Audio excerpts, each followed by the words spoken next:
Chief secretary మొదలుకొని సహచార మంత్రివర్గ సభ్యుల దగ్గర నుంచి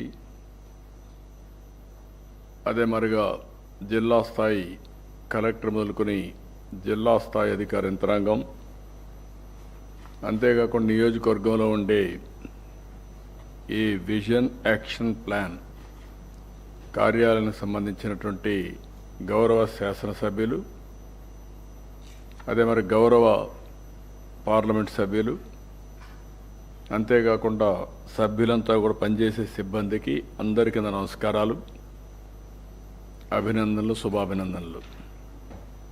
ఈరోజు మనం ఒక హిస్టారికల్ డేకి శ్రీకారం చుట్టాం. కొత్త ప్రభుత్వం వచ్చి 12వ తారీఖుకి ఒక సంవత్సరం అవుతుంది. ఈ సంవత్సరం కంటే ముందే ఒక విజన్ తయారు చేసుకున్నాం. మనందరికీ స్వాతంత్రం వచ్చి 100 ఇయర్స్ పూర్తి చేసుకునే సందర్భం 2047. దీనికోసం భారతదేశం ప్రధానమంత్రి నరేంద్ర మోడీ గారి ఆధ్వర్యంలో వికసిత్ భారత్ 2047 ఒక విజన్ డాక్యుమెంట్ తయారు చేశారు. మనం కూడా దానికి సింక్రనైజ్ చేసుకుంటూ స్వర్ణాంధ్ర విజన్ 2047కి మనం శ్రీకారం చుట్టాం. ఇందులో టాప్ 10 ప్రిన్సిపల్స్ మీరు ఒక్కసారి చూస్తే, పేదరికం లేని సమాజం, జీరో పావర్టీ, అదే సమయంలో P4, ఎందుకంటే ఆర్థిక అసమానతలు తగ్గించే లక్ష్యంగా P4 కూడా తీసుకొచ్చాం. ఇంకొక పక్క ఉద్యోగ కల్పన,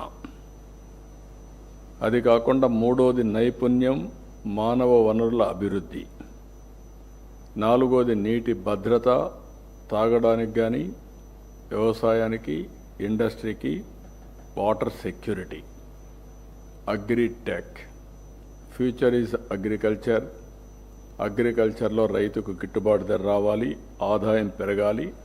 అందుకే ఈరోజు మనం అగ్రిటెక్ని ఫోకస్ చేస్తున్నాం, వాల్యూ అడిషన్ కూడా ఫోకస్ చేస్తున్నాం. అదే మరిగా అంతర్జాతీయ స్థాయి లాజిస్టిక్స్. యాజ్ ఆన్ టుడే మనం చూస్తే మన దేశంలో 14% లాజిస్టిక్స్ కాస్ట్ ఉంది. ఇంటర్నేషనల్గా చూస్తే 8% ఉంది. ఈ 6% మేక్స్ ఆల్ ది డిఫరెన్స్. దీన్ని ఏ విధంగా సమర్థవంతంగా తగ్గించగలుగుతాం, ఏ విధంగా మనం ముందు తీసుకుపోతామో ఆలోచించడం కోసం అంతర్జాతీయ స్థాయి లాజిస్టిక్స్ ప్రొవైడ్ చేయాలి.